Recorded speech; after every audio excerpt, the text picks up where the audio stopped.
The wind screamed across the Arctic tundra, like a living thing that wanted to tear the world apart and reshape it into something colder and more hostile than any planet in the known galaxy. Though the three aliens shivering inside their damaged spacecraft would not have believed such a comparison possible until this very moment, when their superior technology had failed them completely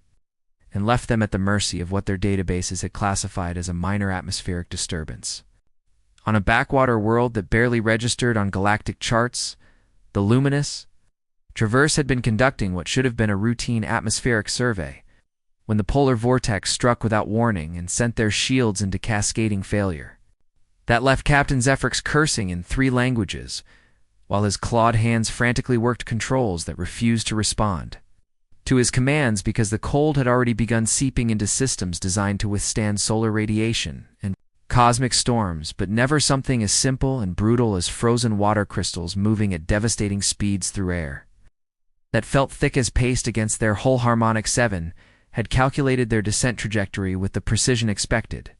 of a Vex crystalline intelligence. But mathematics could not account for the way ice formed on their sensor arrays and turned their landing into a barely controlled crash that left them half buried in a snowdrift 3 kilometers from what their sensors identified as a human research outpost before the sensors died entirely and left them in darkness broken only by emergency lighting that painted their scaled and crystalline faces in shades of amber. Panachromath had sealed his methane suit immediately, but even through the protective layers, he could feel something he had never experienced in his 2 centuries of life, and that was genuine, physical cold that seemed to reach through material and technology to touch his core temperature and drag it downward in a way that made his breathing apparatus work harder just to maintain the chemical balance his body required to function at minimal capacity. Dr. Sarah Chen had been monitoring weather patterns when the sky lit up with the unmistakable signature of a controlled crash, and her first thought was that one of the supply planes had gone down in the storm, but her instruments showed an energy signature that matched nothing in any terrestrial database, and her second thought was considerably more complex and involved protocols she had read about, but never expected to use in her career as a climatologist. Studying ice core samples in one of the most remote locations on Earth, she suited up in layers that would have seemed primitive to the aliens freezing 3 kilometers away, but which represented thousands of years of human trial and error in the art of not dying. When the temperature dropped below the point where exposed skin froze in under 2 minutes, and water became a solid that could kill you through a dozen different mechanisms if you failed to respect its power, the snowmobile journey took 20 minutes through whiteout conditions that reduced visibility to less than a meter, but Sarah had grown up in Alaska and had spent 5 winters in the Arctic, and she navigated by instinct and instruments and the kind of environmental awareness that came from understanding that nature was not an enemy to be conquered, but a force to be negotiated with on its own terms. She found the crash site by following the heat signature that was rapidly cooling as the alien vessel shed its accumulated energy into the hungry atmosphere, and when she approached the hull, she could see frost forming in patterns that suggested the metal was far more conductive than anything humans used for Arctic operations, which meant the interior was probably losing heat at a catastrophic rate. The airlock opened after she knocked with the handle of her ice axe and used hand signals that she hoped translated to universal gestures of peaceful intent. And what she saw inside made her breath catch,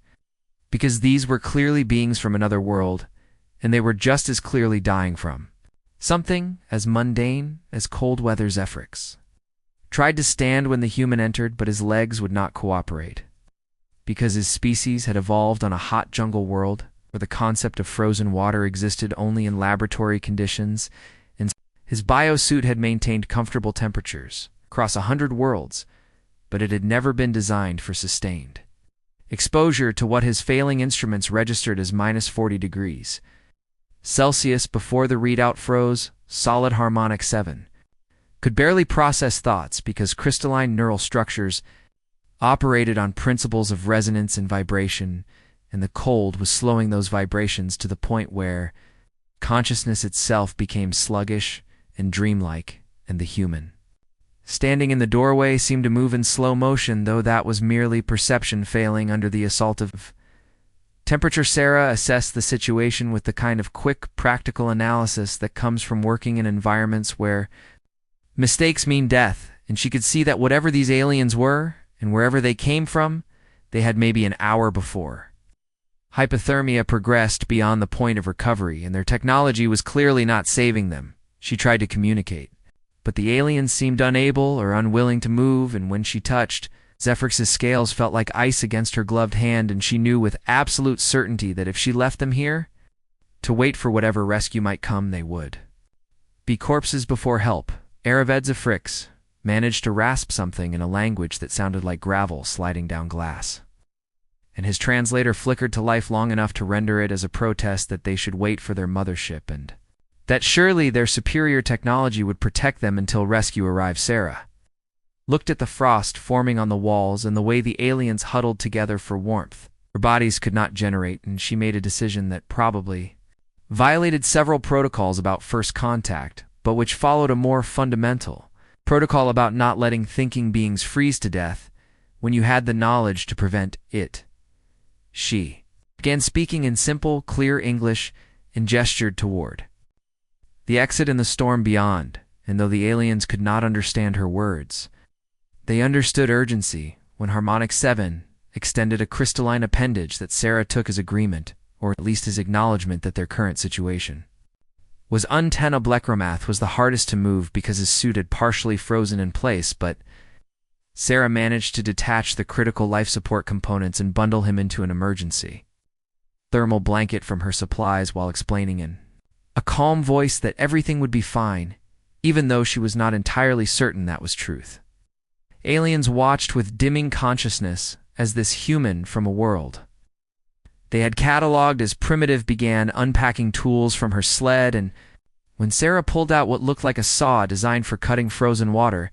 they exchanged glances that conveyed confusion and a growing fear that perhaps they had crashed on a world more dangerous than their databases Suggestedzafrix wanted. To object that they were members of the Galactic Survey and that proper protocols needed to be followed, but his translator had frozen solid, and his voice came out as clicks and hisses that the human ignored while she began doing something inexplicable with blocks of the very substance that was killing them. Sarah worked with the efficiency of someone who had built emergency shelters before and who understood that time was a luxury she did not possess when 3 alien lives depended on her ability to create warmth from the very material that threatened to kill them all, and the irony of using ice to fight cold was not lost on her, but she had no energy to spare for philosophical contemplation. The snow saw cut through the compacted drift with satisfying precision, and each block she extracted was roughly 60 centimeters long and 40 centimeters high, and she worked from the inside of a circular trench she had marked out with her boots while the wind tried to erase her efforts as quickly as she made them. Zephyrix watched from his position, slumped against the sled, and tried to make sense of what the human was doing because his training had covered shelter construction on 1,000 worlds, but none of those techniques involved cutting frozen water into rectangular shapes and stacking them in a spiral pattern that seemed to defy both logic and structural engineering. Harmonic 7 attempted to analyze the pattern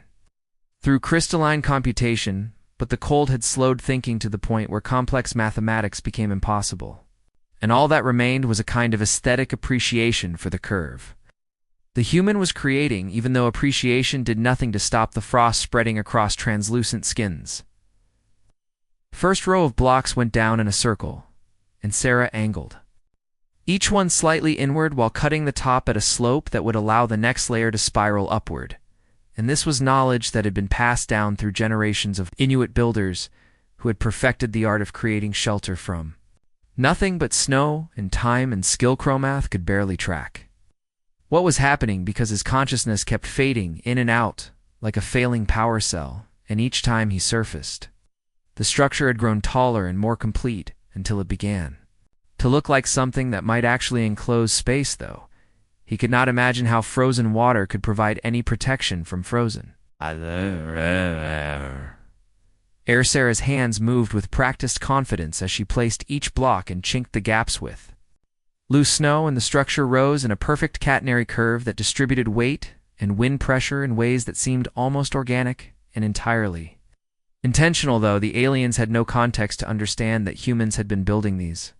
structures for over 4,000 years, the second row spiraled inward and upward, and Sarah worked from inside now, while the walls grew around her. It shut out some of the wind, though not yet the cold that continued to steal heat from anything that possessed it, and the aliens dragged themselves closer to watch this human create architecture from Ice Fefrix tried to speak. Ice. But his translator was dead, and his voice came out as barely audible clicks that Sarah interpreted correctly as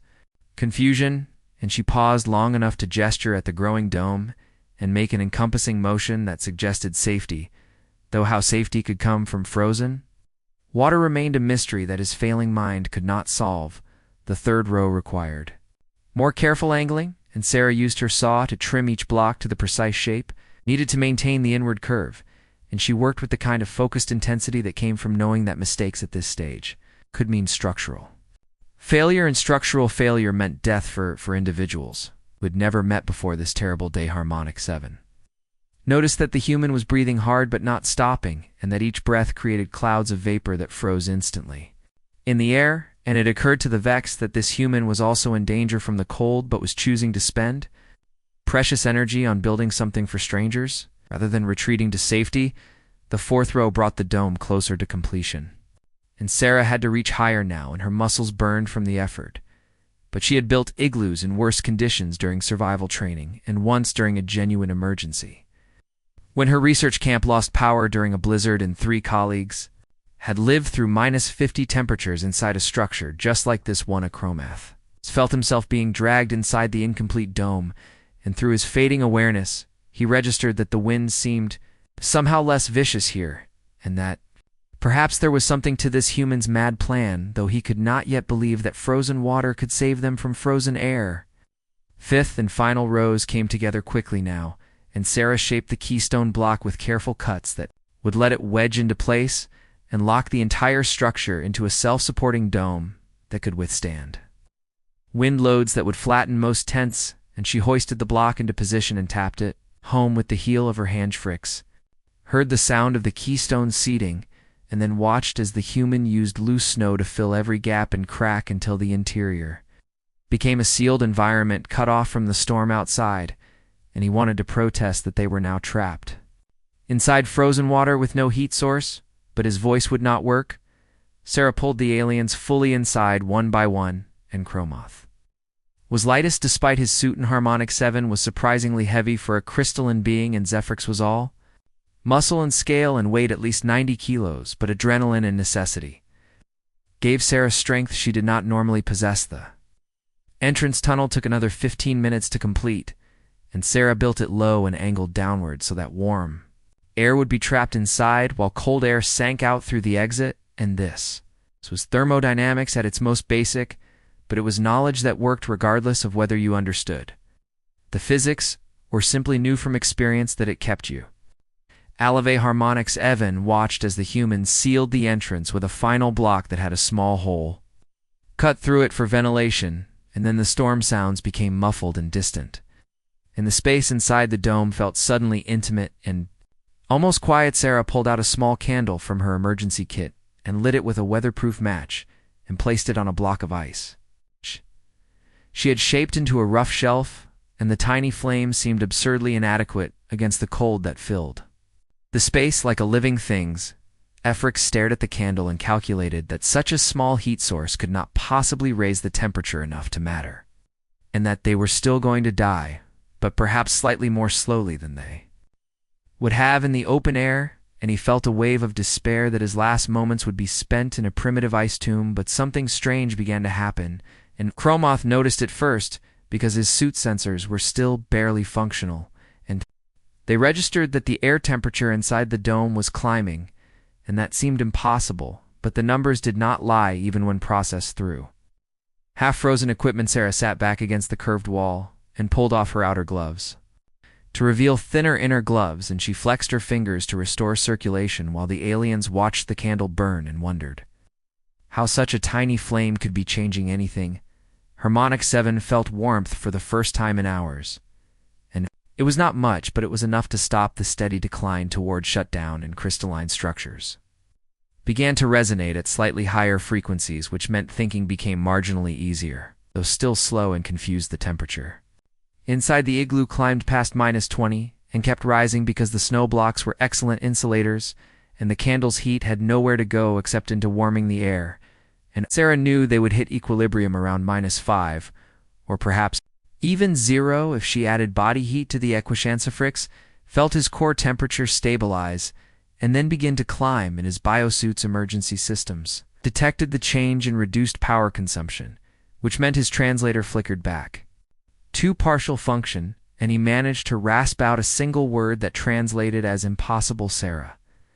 Smiled and pulled out a small camping stove and began melting snow in a metal cup,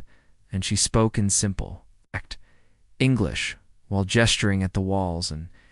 explaining that snow was mostly air, and air was an excellent insulator when trapped in the right structure and the aliens. Listened without fully understanding, but with growing awareness that this human had just saved their lives using nothing but frozen water and ancient knowledge. The camping stove hissed to life with a sound that seemed almost cheerful in the enclosed space, and Sarah adjusted the flame to a steady blue burn that promised heat without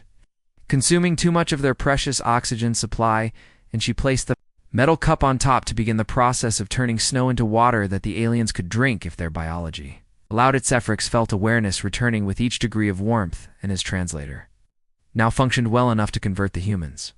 speech into something comprehensible, though he still struggled to believe that they were sitting inside a structure made of ice and somehow not freezing to death. Pulled out emergency ration bars from her pack and offered them to the aliens, while explaining that she did not know if human food was compatible with their biology, but that the gesture of sharing was important, regardless of whether they could actually eat what she offered. Harmonic 7 extended a crystalline appendage and touched the ration bar with something like curiosity and managed to generate enough coherent thought to activate a small scanning device built into the structure, and the readout showed that while the food was not optimized for Vex biology, it was also not toxic, which was more than could be said for most organic matter, the crystalline being encountered. Dromuth's suit had finally warmed enough to restore full function, and he cautiously accepted a ration bar through his feeding port, and found that the nutrients were actually compatible with his methane-based metabolism in ways that surprised him, and suggested that carbon-based chemistry had more universal applications than galactic xenobiologists generally acknowledged. The water in the cup began to steam, and Sarah added tea leaves from a small container, and the scent filled the igloo with something warm and organic and entirely alien to her 3 companions, who had never encountered the custom of brewing plant matter in hot water for consumptions. Frix found his voice fully functional now, and he asked the question that had been building in his mind. Since the humans started cutting ice blocks and wanted to know how frozen water could possibly provide insulation against frozen air, when logic dictated that ice should be as cold as the environment that created it, Sarah poured tea into a spare cup and held it between her gloved hands and began to explain in simple terms that snow was not solid. Ice butt was instead millions of tiny ice crystals with air trapped between them, and that air was one of the best insulators known to physics when it was prevented from moving. Harmonic 7 processed this information and ran calculations that confirmed what the human was saying, and felt something like embarrassment that a pre-spaceflight species understood principles of thermodynamics well enough to apply them with nothing but hand tools and frozen water, while the Vex had abandoned their own frozen homeworld rather than learn to build with ice. The conversation flowed more easily now that warmth had restored cognitive function, and Chromoth asked why the dome shape was important, and whether a cube or rectangular structure would work just as well. Sarah sketched in the frost forming on the ice wall and explained that curves distributed stress evenly, and that a dome was the strongest shape for resisting both compression from snow accumulating on top and pressure from wind trying to push the structure over, and that ancient humans had discovered this through trial and error long before they understood the mathematics behind its Efrix. Listened and felt his respect for this human growing because she spoke about engineering principles with the confidence of someone who had tested theory against practice and found that Practice taught lessons that theory sometimes missed. The tea was ready, and Sarah offered cups to each alien, and Zephyrix accepted cautiously and found that his biology could process the hot liquid, and that the warmth spreading through his core was perhaps the most pleasant sensation he had experienced in his entire career with the Galactic Survey harmonics. It could not drink but appreciated the gesture, and instead absorbed some of the steam, which carried trace minerals, that crystalline structures found nourishing in small quantities, and asked why humans had developed such techniques when surely technology could provide better solutions. Sarah considered the question while sipping her own tea, and explained that for most of human history, technology had been limited to what you could make with your hands and materials found in nature, and that survival had depended on understanding how to work with the environment rather than trying to overcome it with machine scraps, translator rendered. His next question with what might have been embarrassment, and he wanted to know why the galactic databases had classified Earth as a primitive as it is. World when humans clearly possessed sophisticated knowledge. It's about topics that most spacefaring species had never considered. Sarah laughed, and the sound was warm in the small space, and she explained that humans were indeed primitive by galactic standards because they had only just begun to explore their own solar system, but that primitive did not mean stupid, and that necessity had forced humans to become very good at surviving in environments that would kill most speciefrics set down his teacup and admitted something he would never have confessed under normal circumstances, and told Sarah that his own species had evolved on a world with minimal temperature variation, and that when they encountered their first ice age, they had simply left the planet rather than adapting, and that he was beginning to think that might have been a mistake. The storm outside continued to rage, but inside the igloo, the temperature had stabilized around -2 degrees, which was cold by human standards, but felt like tropical luxury to the 3 aliens who had nearly died, and Sarah added another ration bar to the stove to provide a small amount of additional Hethermonic 7. Asked about the people who had first built structures like this, and whether they still existed, and Sarah explained that the Inuit and other Arctic peoples had been building igloos for thousands of years, and that while modern technology had given them better options, the knowledge was still passed down because understanding how to survive without technology was considered valuable. With Stomkramath wanted to know how long the igloo would last and whether they were truly safe here, and Sarah explained that a well-built igloo could last for months if properly maintained, and that the structure would actually get stronger as the interior warmth caused the inner surface to melt slightly and then freeze into a harder shells if Fricks performed calculations and realized that the human had built a structure that was self-reinforcing and self-inciting, and that required no power source beyond the heat generated by the occupants and a single candle, and he felt something shift in his understanding of what constituted advanced engineering. Conversation turned to philosophy, and Sarah asked what the galactic community thought about worlds with harsh environments, and whether they were considered valuable or simply obstacles to be avoided. Harmok 7 admitted that most species viewed environmental challenges as problems to be solved with technology rather than opportunities to develop adaptive strategies, and that worlds with extreme climates were generally classified as unsuitable for colonization unless terraforming was economically viable. Sarah nodded and suggested that perhaps the galactic community was missing something important by always choosing the easy path, and that humans had become what they were precisely because Earth had never made survival easy and had forced them to become clever and adaptable and resilient. Kramoth listened and thought about his own homeworld, which had been abandoned when the atmosphere began to freeze during a dim star period, and wondered what his people might have become if they had chosen to adapt rather than Flessifrix asked if Sarah was suggesting that hardship was beneficial, and she replied that hardship was simply reality for most of human history, and that complaining about it had never helped anyone. But learning from it and adapting to it had built civilizations. The candle burned lower, but Sarah had more in her pack and she replaced it. While explaining that fire was humanity's first technology, and still one of the most useful, and that knowing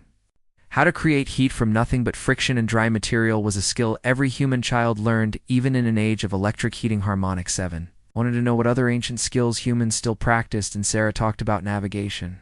By stars and tracking, by footprints and finding water in deserts, and predicting weather from cloud formations, and 100 other techniques that had kept humans alive long before they invented machine HFYs, realized he was learning more in this ice shelter than he had in years of formal education at the Galactic Academy, and that perhaps the classification of primitive worlds needed to be reconsidered because primitive tools, applied with sophisticated understanding, could accomplish things that advanced technology sometimes could not. The tea was gone, and Sarah started melting more snow because staying hydrated was crucial in cold environments even when you did not feel thirsty, and she explained that dehydration could kill you almost as quickly as hypothermia. In the Architikramath asked if Sarah had been afraid when she saw their crashed ship, and she admitted that she had been terrified, but that fear was useful when it motivated action rather than paralysis, and that she had learned long ago that the only way to survive impossible situations was to break them down into simple tasks you could actually complete.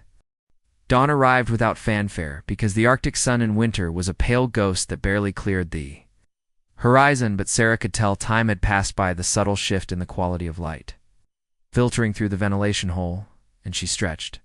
muscles stiff from sleeping in a seated position against the curved ice wall. The storm had finally exhausted itself sometime during the night in the silence.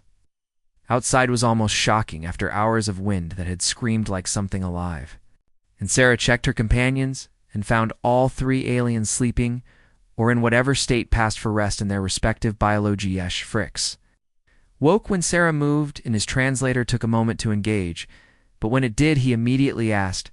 about rescue and whether his mothership would be able to locate them now that the storm had passed. Sarah pulled out her radio and tried to raise her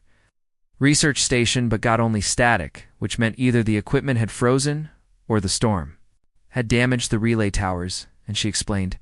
this to Zephrix, who activated his own communication device with movements that suggested hope mixed with doubt. The device flickered to life, but the display showed critical errors across multiple systems, and Zephrix made a sound that needed no translation, because frustration was apparently universal among intelligent species, and he explained that the cold had damaged components that were supposed to be destructible. Actoblicaric 7 was awake now, and extended delicate crystalline appendages to examine the communication device and ran scans that showed the quantum resonance matrix had been compromised by thermal stress, and that without replacement parts, the device was essentially Ozelus Chromo. Sat up, and his suit made small adjustment sounds as it recalibrated to his waking state, and he asked the practical question of how the mothership would find them. If they could not signal their position, Sarah looked at the damaged alien technology and asked if she could examine it, and Zephrix hesitated because galactic protocols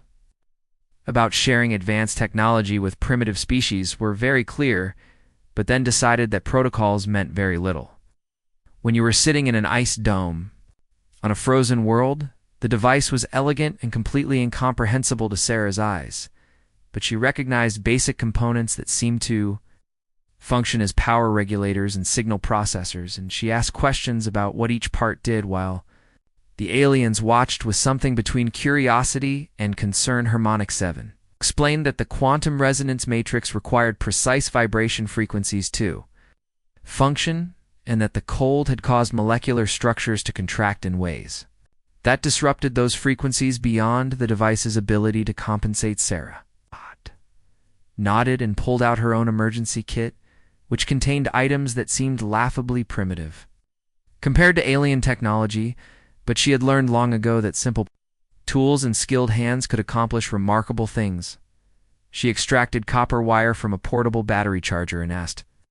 if the aliens had anything that could generate an electromagnetic field, and Zephrix pointed to a small device that was part of his biosuit's power system. Cromath asked what the human was planning, and Sarah explained that if they could not fix the quantum resonance matrix, maybe they could bypass it entirely and create a simple electromagnetic transmitter that the mothership's sensors might detect. The Mnemonic 7 calculated the likelihood of success at approximately 8%, but pointed out that 8% was infinitely better than 0%, which was their current situation. Sarah worked with The careful precision of someone who understood that one mistake could destroy their only chance of rescue, and she used her multi-tool to strip wire and shape components, while explaining each step to the aliens who watched with growing interest. Protested that the materials were incompatible with quantum resonance systems and that crude electromagnetic signals would never interface with advanced galactic receivers. Sarah looked up from her work and smiled and suggested that maybe the problem was assuming everything had to work the way the designers intended, and that sometimes the best solution was the one that should not work but did. Anyway, she connected copper wire to the alien power source using electrical tape and a prayer, and created a coil around a piece of metal from her camp stove, and the result looked like something a child might build in a basic science class. Harmonic 7 scanned the assembly and admitted that, while it violated every principle of elegant engineering, it might actually generate a detectable signal, though the range would be severely limited. Sarah powered on the device, and it hummed to life with a sound that was entirely wrong according to galactic engineering standards, but which meant it was working according to the only standard that mattered, which was whether it transmitted a signochromath suit. Sensors picked up electromagnetic radiation, and he announced that yes, there was definitely a signal, though it was crude and noisy and probably would not reach Orbis. Activated his own scanning equipment and found that while the signal was weak, it was also distinctive enough that the mothership might detect it, if they were looking in the right place, and he felt hope stir. For the first time since the crash, Sarah suggested they move the device outside, where it would have better range, and the aliens agreed, and they carefully transported the jury-rigged transmitter through the entrance tunnel and set it up on top of the Igloo, where it would have clear line of sight to the sky. The morning was brutally cold but clear, and the stars were visible even in daylight, because the Arctic atmosphere was thin and dry,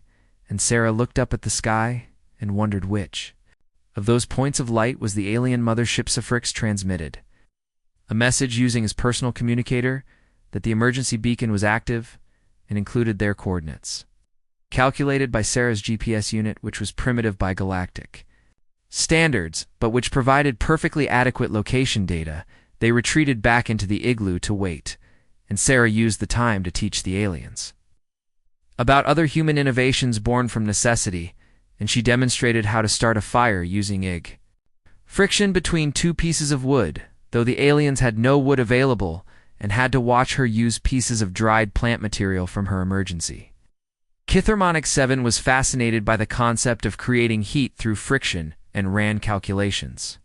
that showed it was theoretically possible, but remarkably inefficient compared to chemical or electrical heating methods. Sarah agreed that it was inefficient, but pointed out that efficiency did not matter when you had no other options, and that a small and efficient fire was infinitely better than no fire at all when you were freezing to death. Chromath asked about water purification, and Sarah explained that boiling water for several minutes would kill most harmful organisms, and that humans had been using this technique for thousands of years before they understood the biology. Hind Itzefrix wanted to know how pre-technological humans had navigated without satellites or computers, and Sarah talked about using star positions and sun angles, and how experienced travelers could read landscapes and remember routes through territory they had only crossed once. The aliens began documenting everything Sarah said, and Harmonic 7 recorded video while Chromoth took notes, and Zephrix asked questions that showed he was beginning to understand that human knowledge was not inferior to galactic knowledge, but simply different. Sarah showed them how to purify water by letting it freeze and then melting only the outer layer because impurities concentrated in the last part to freeze, and how to build a solar still to extract moisture from snow more efficiently than simple melting. Harmonic 7 asked why humans had developed so many different techniques for the same basic tasks, and Sarah explained that different environments required different solutions, and that having multiple options meant you could adapt to whatever situation you encountered. The conversation turned to navigation, and Sarah pulled out a compass and explained how it used Earth's magnetic field to indicate direction, and the aliens were surprised that humans had been using magnetic navigation long before they understood planetary magnetic fields. Ixafrix examined the compass and realized it was an elegant solution that required no power source and would work reliably for decades with minimal maintenance, and he began to see a pattern in human technology that prioritized reliability and simplicity over sophistication. Croth asked about medical care in the field, and Sarah described basic first aid techniques and how to treat hypothermia and frostbite, and how to set broken bones using improvised splints, and the aliens recorded everything because they were beginning to realize this was knowledge their people had never needed to develop. The hours passed, and Sarah taught while the aliens learned, and somewhere above them a mothership was searching for a crude, electromagnetic signal that should not exist but did because a human had decided that impossible was just another word for difficult. Thermic 7 calculated that they had been teaching each other for 6 hours, and that in that time, aliens had learned more practical survival skills than most galactic citizens learned in their entire lives. Sarah checked the transmitter and found it still functioning, and she explained that simple technology was often more robust than complex technology because there were fewer components to fail. The mothership detected the signal 3 hours after Sarah's improvised transmitter began broadcasting. The rescue team that descended to the surface found something they had not expected, which was 3 crew members alive and healthy, sitting in a structure made of frozen water with a human who was teaching them how to navigate using star position. Shefrix stood when the rescue team entered through the Igloo tunnel, and the team leader took one look at the shelter and demanded an immediate explanation for why the away team was sitting inside primitive architecture instead of their emergency shelter pod. Sarah watched the exchange, and though she could not understand the alien language, she recognized the tone of bureaucratic confusion and slight disapproval that seemed to be universal among officials who arrived after the crisis had passed. The rescue team wanted to leave immediately, but Zephrix insisted on remaining long enough to properly document the Igloo and to record a detailed statement from Sarah about construction techniques and thermal principles and survival strategies that had kept them alive through conditions that should have killed. Like them harmonic. 7 transmitted the crystalline beings' recordings too. The mothership and the ship's artificial intelligence analyzed the data and flagged it as significant enough to warrant review by the Science Council, which was the first step in what would become a complete revision of galactic understanding. About pre-spaceflight civilization, Scram helped Sarah disassemble the transmitter and return her components while explaining that he wanted to remember how she had connected incompatible systems and made them work through what he could only describe as creative stubbornness combined with practical understanding. The rescue team transported everyone to the mothership, including Sarah, who had not expected to visit an alien spacecraft but who approached the experience with the same practical curiosity she brought to everything else, and who asked questions about how various systems worked while the aliens struggled to explain technology they had always taken for granted. Zephrix spent the journey to orbit composing his report, and he knew that regulations required him to file a standard incident summary. But he also knew that what had happened deserved more than a standard form, and so he began writing what would become the most important document of his career. The report was titled Survival Capacity of Pre-Industrial Techniques, with the subtitle A Case Study in Alternative Engineering Approaches, and it detailed everything from the Igloo construction to the improvised transmitter to the philosophical implications of human adaptive strategy. Harmonic 7 contributed a technical analysis of the Igloo's structural principles and thermal properties and ran simulations showing that the design was actually optimal for the materials and conditions, and that, even with advanced computer modeling, the Vex could not improve on what humans had developed through trial and error. Added observations about human psychology and the way Sarah had approached problems by breaking them into manageable components, rather than seeking comprehensive solutions, and suggested that this methodology might have applications in galactic engineering where elegant solutions sometimes failed because they were too complex to implement reliably. The report was submitted through standard channels and was initially filed under routine incident documentation, but a junior analyst in the Galactic Survey's Data Processing Center read it during a slow shift and flagged it for senior review because the contents seemed unusual. The senior analyst read the report 3 times and then forwarded it to the survey's chief xenologist with a note saying this might be important, and the xenologist agreed, and sent it to the Galactic Academy with a recommendation that it be reviewed by the Survival Studies Department. the Survival Studies Department, did not initially exist, but was created specifically to analyze Zephrix's report, and within a month it had become required reading for all students in the academies. Engineering and Xenology programs. Sarah, meanwhile, had returned to her research station and had filed her own report about First Contact, which was considerably shorter than Zephrix's and focused mainly on the practical aspects of keeping 3 aliens alive in Arctic conditions, though she did note that they had been surprisingly good learners. The Galactic Council took notice when the Academy's Chancellor submitted a formal request to establish diplomatic contact with Earth, specifically to invite Dr. Sarah Chen to address the assembled representatives of 200 species about human survival techniques. Sarah received the invitation through official diplomatic channels that had been hastily established for this purpose, and her first reaction was to laugh because she was a climatologist who studied ice cores and had no training in public speaking or diplomacy. But the invitation was serious and included transportation to the Galactic Council's headquarters station, and accommodations, and a speaking fee that was more money than Sarah made in 5 years, and she decided that refusing would be rude and possibly harmful to Earth's standing with the galactic community. She arrived at the council station 3 months after the Igloo incident and found that Zephrix had arranged for a special presentation space that included a full-scale igloo constructed from artificial snow under carefully controlled atmospheric conditions. The council chamber held representatives from species that had explored 1,000 worlds and built civilizations that spanned star systems,